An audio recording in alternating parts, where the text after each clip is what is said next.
Swayam Prabha. Digital India. Educated India.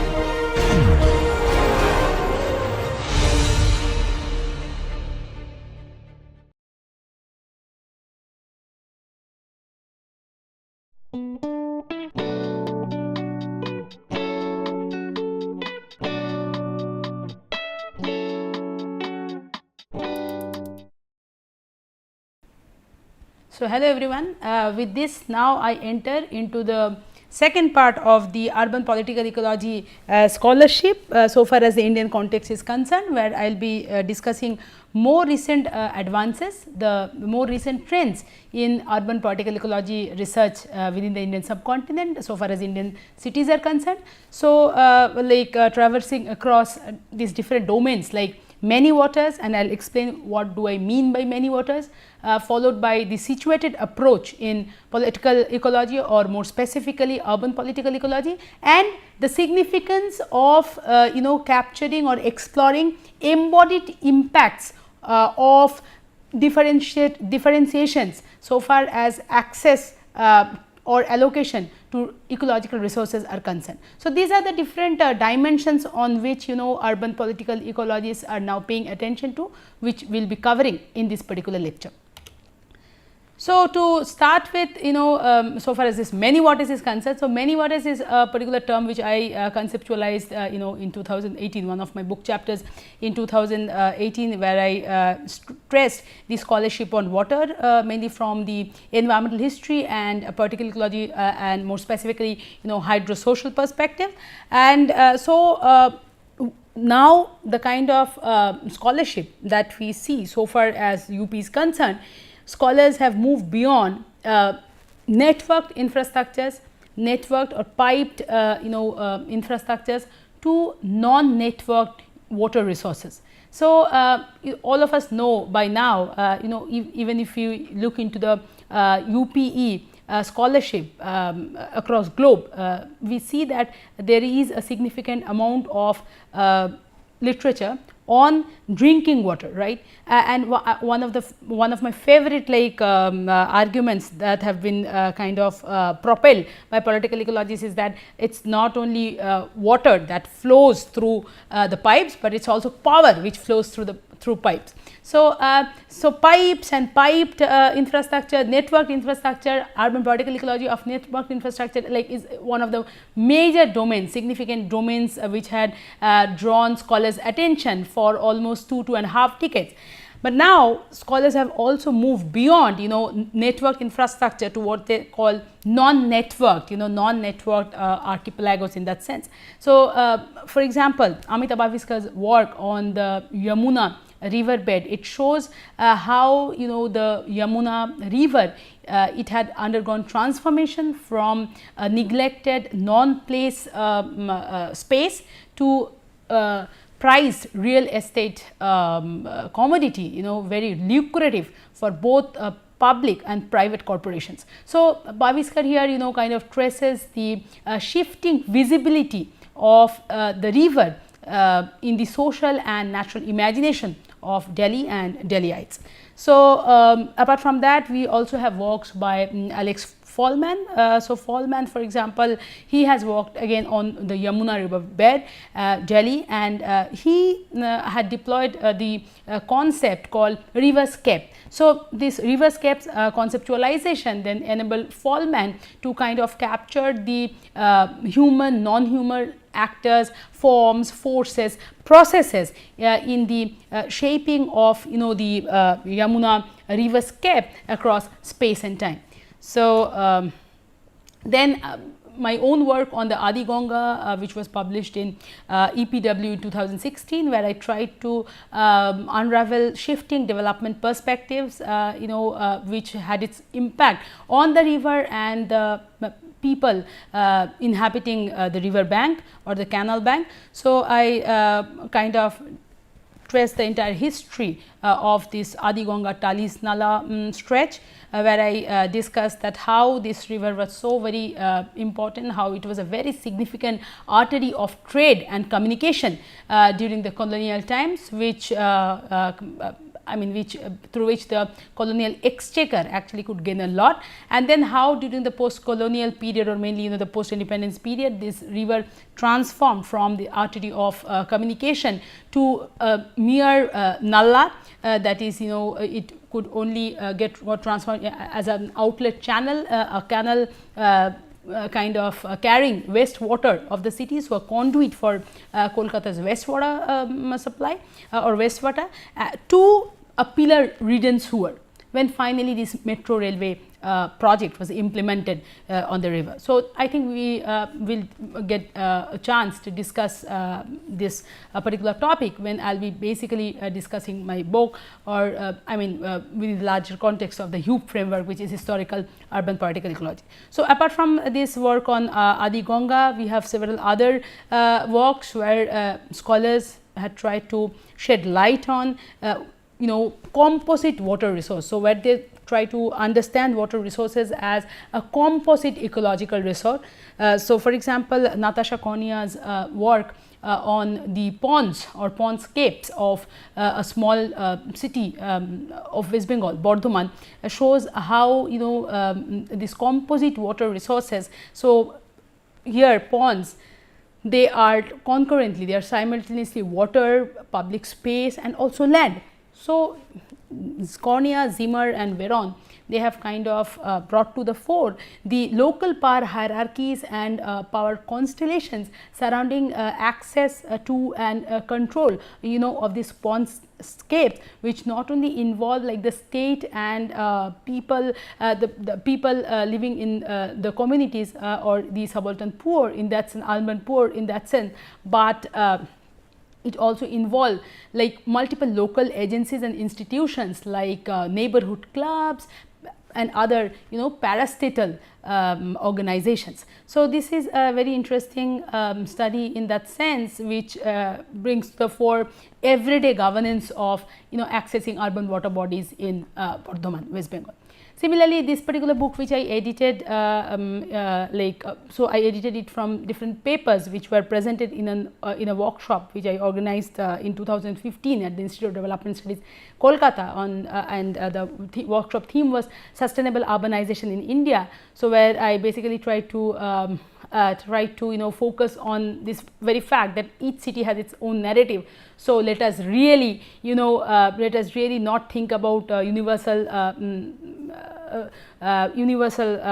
solutions, and because like during that time, so 2015, you can imagine that just 2 years before this smart city program was launched. So, there was a whole lot of hue and cry about this NDA propaganda and project. So, the whole idea during that time was basically to look into the nitty-gritties of urban nature so far as particular cities are concerned, to basically focus on epistemologies of particulars.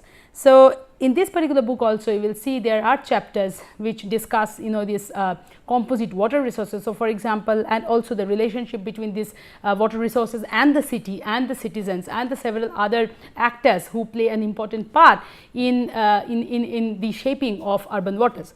So, there are chapters, for example, on Mumbai, so on basically the coastline urbanism in Mumbai. So, this is a chapter by Hemant Chauhan and Professor D. Parthasarathi, where they discuss, where they take us to the urban ages. So, the focus is not in the city core or on the city core, but on the urban at the edge, and they show that how this coastline urbanism of Mumbai is different from the dominant urbanism of the city, because as a result of the impact of the violations of CRZ, coastal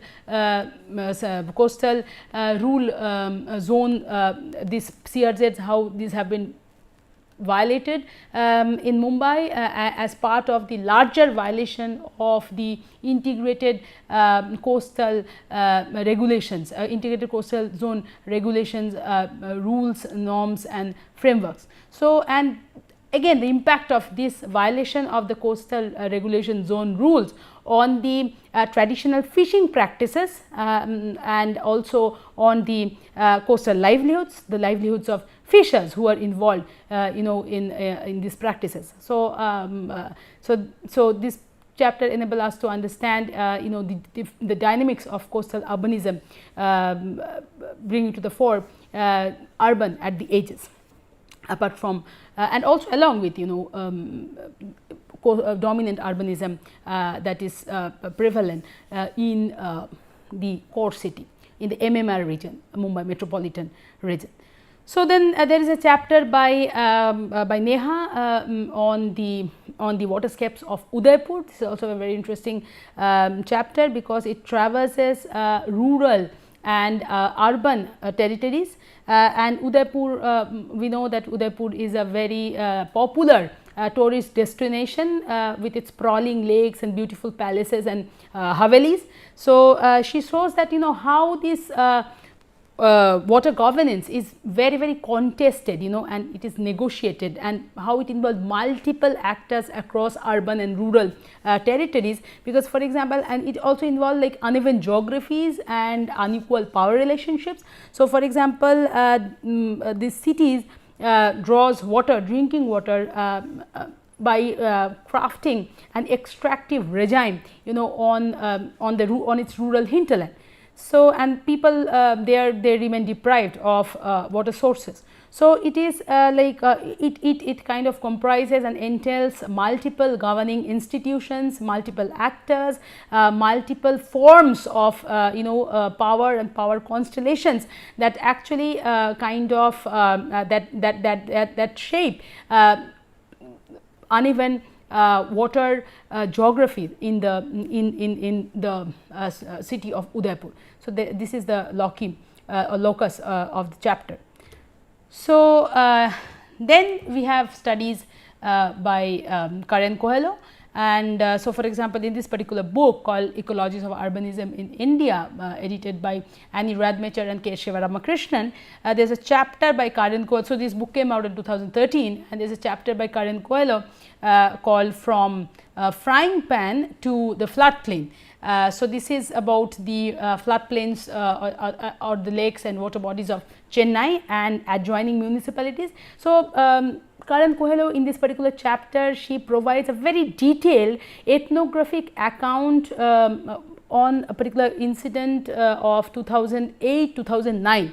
So, when the Tamil Nadu PWD, Public Works Department, they engaged under a project of restoring water bodies, 19 water bodies in Chennai and adjoining municipalities. And this project, of course, the impact was that 25,000 slum dwellers, they were to be evicted, because they were inhabiting these water bodies. So, what happened is that, of course, the process was very ruthless, the eviction drives and the displacement initiatives, and finally what happened is that the larger logic of this eco restoration definitely was to be gained through this cruel eviction drive, but the slum dwellers, they were also trying to negotiate in their own ways, and so they were asked by the state to kind of, or they were doled out with resettlement packages, compensation packages, where some of them who at least fitted to the eligibility criteria, they got the option of settling in areas. Again, those areas were also marshes and swamps and floodplains, 20 or 40 kilometers from their original inhabitants, their original habitat. So, immediately after that, what happened in 2009 itself, there were incidents of fire, incidents of fire breaking out in these slums, and the timings, the virulence, the speed of fire, of course, it kind of infiltrated a suspicion among people that these were deliberate acts of arson. And because the argument was that the slum dwellers themselves actually set their slums in fire so that they can get good resettlement packages from the state, from PWD.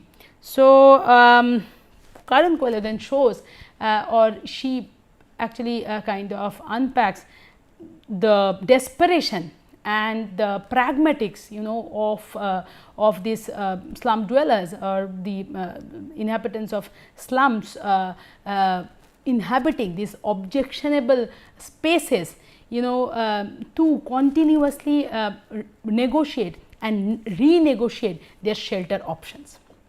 And then she takes us back to I mean to history. So, contemporary history, but you know what happened in the 1990s and 80s, and she shows that you know these water bodies which now were the authorities now were trying to kind of beautify, and they were trying to kind of restore these water bodies. They wanted to bring back their flood retention capacities, etc. These water bodies were declared to be defunct during 1980s and 90s, when the state was actually trying to promulgate its housing project. It's one of the largest housing projects, and during that time, in order to cater to the housing needs, these same water bodies were actually projected as defunct.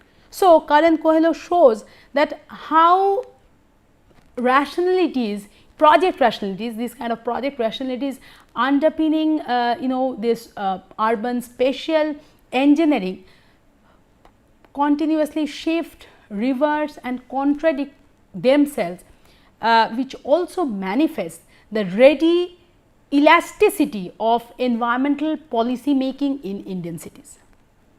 And I find this chapter to be very useful. So, maybe you will not get this this chapter not be downloaded from the internet, but yeah, if you are interested, I can share the soft copy of the chapter with you, because this is very crucial in terms of you know understanding this larger dynamics that actually shape urban waters and urban nature in Indian cities. So, apart from this chapter, Karan Kohler recently last year she also wrote this particular article which has been published in the journal called Urbanization. So, this is Lines in the Mud. So, this is on an urbanizing tank again in Chennai, and she talks about, or she discusses the contestations between mainly two groups. So, the propertied class who want to restore you know the tank, because and they definitely their needs and aspirations are in tune to, so these aspirations align with the interest of the state, which want to kind of again restore this tank. So, the kind of boundary that they are discussing about in terms of this tank restoration, so far as this tank restoration project is concerned. On the other hand, the working class people who are desperate to protect their housing needs, hence their survival needs. So, the kind of boundary that they are actually talking about, and to them that this tank is basically an artifact, an assemblage of socio-technical and you know economic needs, interests and aspirations. So, how again through these contestations, negotiations and renegotiations, these boundaries are getting you know formed, reformed, forged, crafted, recrafted, etc. So, she also talks about the liminalities, you know, so far as these boundaries are concerned. So, yes, yeah. So, then apart from many waters, or apart from this very rich and interesting literature on the non-networked or non-networked infrastructures, recently political ecologists, they have also started focusing on what they say place based narratives, and more specifically in the political ecology or urban political ecology literature, this is known as situated urban political ecology. So, this is also about you know about place based narratives, and about also for example, the young scholars who are basically associated with this kind of, or who framed and clearly brought this the situatedness approach, or who kind of discussed the significance of this approach for urban political ecology literature. People like Anna Zimmer, people like Natasha Cornea, Yafa Truelove. So they also talk about, mainly Cornea and Zimmer also talk about accommodating small town in Indian UP scholarship. So when I edited that particular book, or when I basically organized a workshop, one of the major objectives was also to accommodate and integrate and incorporate, the different dynamics, the multiple dynamics involved in the production of urban nature, so far as small towns are also concerned. So yes, so that book also had chapters from Patna and from other so called unexplored urban context, Indian urban context. So now the political ecologists, they are also interested to utilize diverse entry points. This we have also seen so far when we basically discussed the global literature, basically the kind of narratives that we see now so far as South Africa, Mexico and other parts of the world or other cities are concerned. So here also Indian the people, the political ecologists shedding light on Indian cities, they are discussing about environments entwining, how environment is also interrelated with larger questions of urban citizenship, the role of environmental knowledge in urban environmental politics, and of course the situated character of political ecology. So so yes, here from by compiling different arguments coming from different scholars who are engaged with UP, the UP framework. So they are talking about how UP can and why UP should actually expand and enrich itself. So these are this is my compilation from the various arguments by these different scholars, and the kind of rationale they are establishing to make UP more expansive and enriching during the current times, to handle or to tackle contemporary more complex urban environmental challenges and questions. So for example, in particular a situated approach to UP is poised to more distinctly account for the unique histories and trajectories of urbanism in southern cities. So this we already know, because we had discussed this in the previous lecture that about Lohan, how Lohan is talking about provincializing UP, right. So diverse urban environments and everyday practices and politics that produce uneven infrastructure and lived experiences for city dwellers definitely need to be traced. So to provincialize, what is provincializing UP? So to provincialize UP is to develop a way of framing that is more attentive to place and that can question taken for granted. This is very, very important. So the urban political ecologists, they are now trying to complicate the dualisms, the binaries, the taken for granted kind of paradigms that are there, that dominate the UP literature for that matter, and make it unnecessarily declensionist in that matter. So the idea is that through this situated approach, when you deploy this situated lens of analysis, you will be able to interrogate these taken for granted ideas in order to broaden the scope for theorizing with more urban experiences in mind.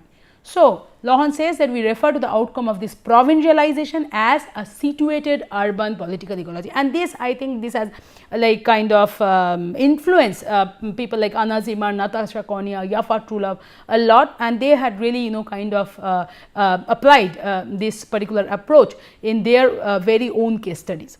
So Fallman, for example, Alex Fallman, so we already discussed Fallman's work on the Yamuna river bed, where he applied this concept of riverscape. So Fallman says, what is the significance of this situated urban political ecology approach or place based narratives? So according to Fallman, this situated urban political ecology is important because it enables us to counter the normalized assumption that the middle class always works against the poor within environmental activities. So I already told you, that it's important to complicate these binaries, this dualism, middle class versus poor, state versus community. So this kind of binaries, we really need to complicate these by kind of informing these with with very robust and detailed place based narratives. So, that is the idea. So, Fallman here he directly says that that this situated approach, situatedness, or when you start looking into, or when you start tracing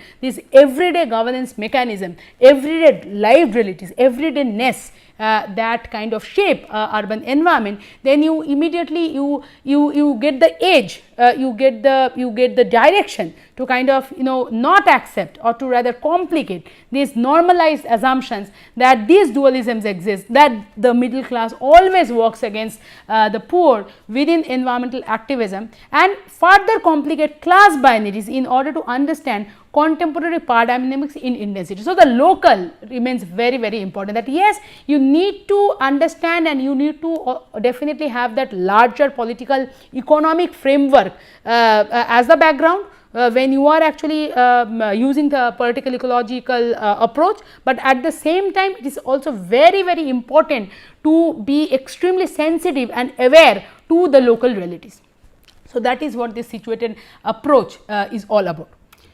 So, yes, apart from the situated approach and not in contradiction, but in a complementarity with the situated approach, there is another domain now or a subdomain or offshoot of urban political ecology now, which is embodied urban political ecology. And I have put this commentary, the 4-page commentary, but very significant 4-page commentary by Sapana Doshi, where she talks about, or she lays out these 5 orienting propositions so far as embodied urban political ecology is concerned. And what are these 5 propositions she is talking about?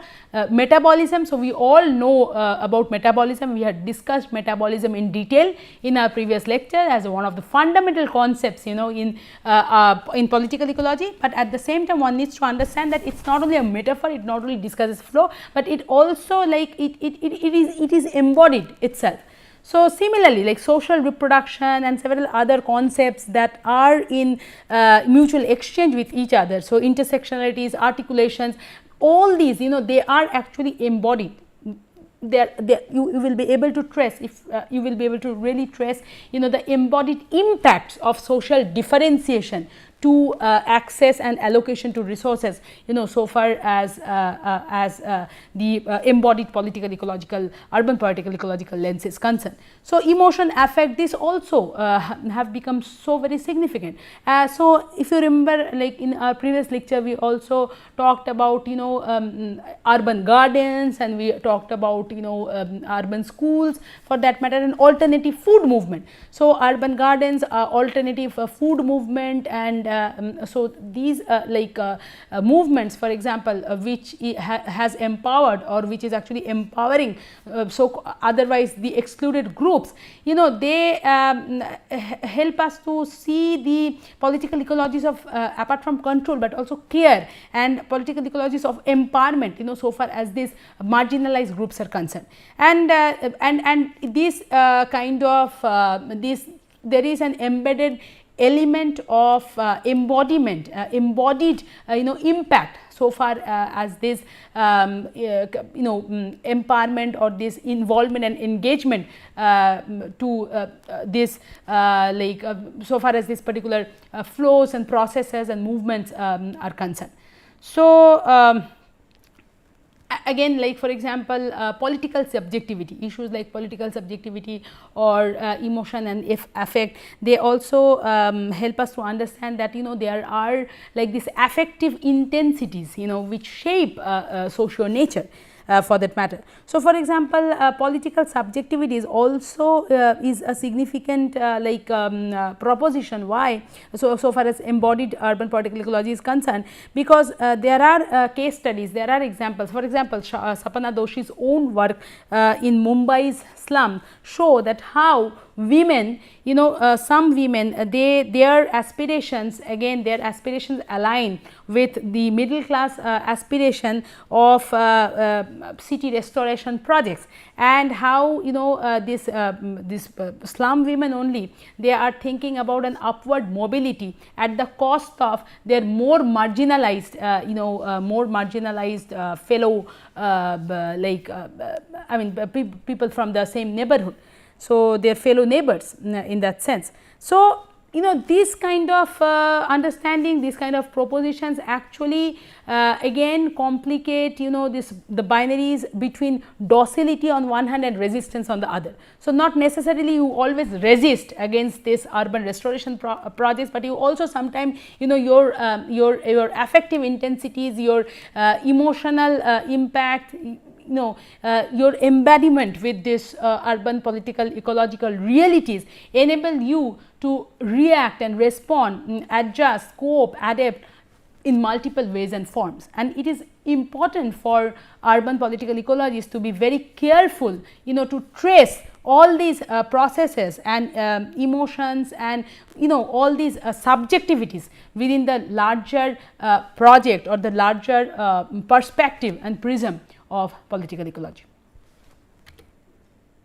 So, this is another article, a work by Yafa Trulove, which I find to be extremely significant because it actually addresses the intersection between situated and embodied urban political ecology. So, I must mention here that this particular special issue which was which was edited by Anna Zimmer and Natasha Cornea in 2016 in Samaj, which is the South Asia Multidisciplinary Academic Journal. So, here Yafa Trulove contributed her own article so far as one of the slums in Delhi is concerned. So, this is known as the Rampur camp slum, and she discusses one particular project which is again part of the Swachh Delhi Swasth Delhi initiative. So, just very quickly to give you a brief background about this Swachh Delhi Swasth Delhi initiative. It's it was implemented in, or it was kind of, it was initiated in 2011, and the whole idea was that that in several slums this water sanitation provisions are lacking. So, private utilities remain inadequate. So, the NGOs in association with several other actors, even including the government actors like the or institutions like Delhi Jal Board and some other private institutions like HSBC and WaterAid etc., would basically mobilize the slum dwellers and also the more marginalized groups like the women, and they will mobilize and they will use women collective for that matter with the final end of providing access of water and sanitation facilities to this deprived slum households. So, almost like 20 slums were targeted under the aegis of this SDSD program, and this idea that where public utilities lack, mainly in the informal settlements, that this particular kind of an arrangement was a very good alternative. So, in lines of, for example, Karen Becker's archipelagos, different several types of infrastructures, and how this variegated forms of water governance can be an option in this otherwise deprived deprived settlements that lack utility. So, that was the idea, and there was media coverage, and this kind of media coverage actually drew the attention of Yafa Trulove, who then wanted to understand the details of these particular the details of functioning of this process. So, it is a brilliant article where she shows that that again to craft this binary between state and the non-state actors, between formal, more importantly between formal and informal settlement in terms of access to water sanitation facilities or amenities, is actually problematic. because she talks about the diverse ways that water governance is negotiated, embodied and socially differentiated for city dwellers even within slums. So, within slums also you will see different groups, like for example, so she asks us to focus not only on the inter settlements, but also the intra settlement spaces. So, how ethnicity, religion, class, gender, everything, all these categories play a very important role so far as access to water is concerned. And when we are also discussing about inclusion, exclusion, empowerment, why do we need to make a very nuanced analysis? We should be having a very detailed understanding about how this social differentiation actually gets crafted, gets forged. So, she also discusses this embodied about this embodied impacts, the additional suffering of the women, and how the local powerful actors like the Pradhan and also the people who are in close proximity to this Pradhan, how they actually use this initiative in their favor. And so, she looks into the power dynamics in these intra settlement spaces, and she herself says that how this situated approach has enabled her to understand and to capture and trace and explore political assemblages that shape everyday water governance and their uneven live effects on the ground. So, it's time for political ecologists to go beyond, move beyond this power, move beyond tracing power equations between like formal, informal or between state community angle, to kind of also see the kind of local power assemblages that actually shape even like households within these informal settlements. So, these informal settlements also, in that sense, any particular informal settlement, any particular slum should not be understood or perceived as a homogeneous as a homogeneous entity in terms of its material space, that is like geographical territory, in terms of its geography environmental narrative, that is discursive representation of water, etc. So, that is why like embodiment, social differentiation, these are the lenses, these are the frames of analysis which you really need to apply at the local level.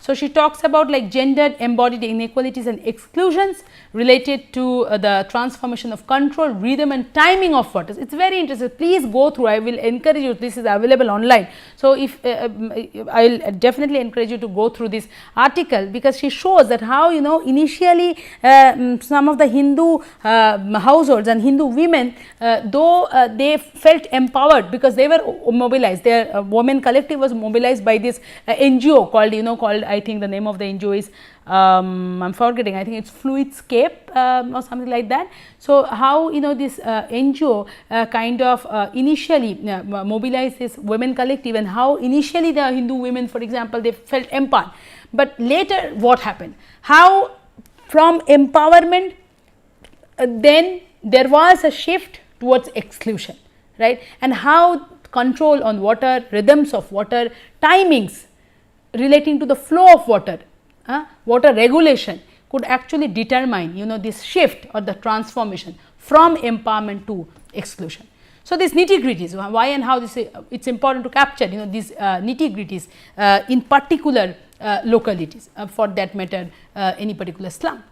So, she talks about the fluid ways, why we need to capture and explore the fluid ways that subjectivities become temporarily transformed through water related practices that locally reconfigure access of power and difference, right. So, the fluid ways, it is important to trace the fluid ways through which subjectivities become temporarily transformed through water related practices that locally reconfigure access of power. So, why and how it is important to capture these everyday negotiations, these everyday contestations, this and it is important to understand this variegated water governance through these everyday lived realities and practices. So, finally, I would like to discuss HUPE, which I would actually be taking up in my next lecture, where I will be discussing the case study that enabled me to kind of formulate HUPE, or historical urban political ecology.